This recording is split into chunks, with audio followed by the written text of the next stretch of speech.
Hey, so in this video we are actually going to learn all the things about journey mapping in user experience design, right? And in this video we are exactly going to learn like what is journey mapping, why it is important to create a journey map as a UX designer, and so many other things related to journey mapping, right? So let's get into the video without wasting any of your time. So as per the basic definition of journey mapping, it is a way to track all the steps which user is taking toward your product, right?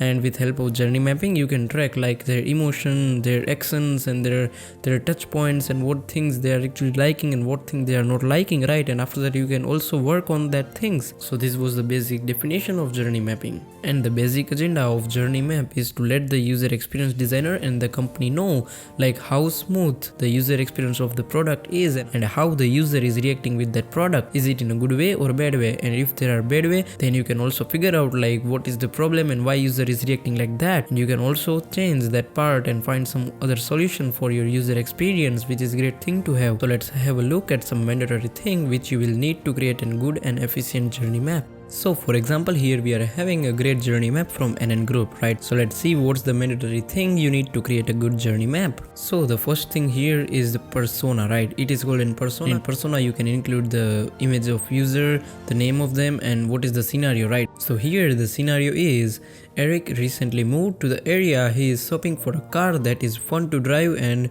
dependable enough for a user for everyday commuting. So it is the basic scenario which we are having in this journey map. And the second thing which we need is expectation. So in expectation, we can consider the whole expectation which user is normally having from our product, and it totally depends product by product, so keep that thing in mind. And after that, here we are having some phase, right? So what do I mean by phase? So phase is basic step from which user is going while interacting with our product, right? So here we are basically having 5 phases, right? So first one is consider, second one is explore, third one is compare, fourth one is test, and fifth one is negotiate. So these are the basic step from which user will go, and these are some action which user will take while going through some step. So for example, in the phase of exploration, user is doing several actions. So for example, the first action is explore site and looking at all the vehicle in his budget, and after that he or she is doing one another action, create account and save favorite cars in wish list. And the third and last action is download mobile app while at his office. So these 3 are the basic action which user is taking in the second phase called as explore. So this is how we can divide our product into different phases. So as NN Group is having 5 phases in their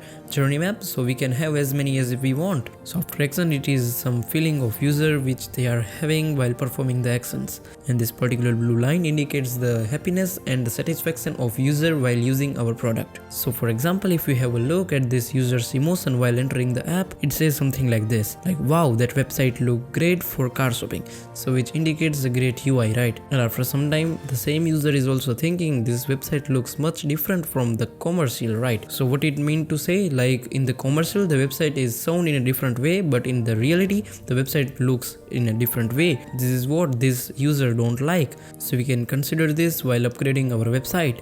And if you want, you can also make another section in the journey map, and in which you can write down each and every possible solution you think can solve this problem, so which will help you a lot to improve your UX design skills.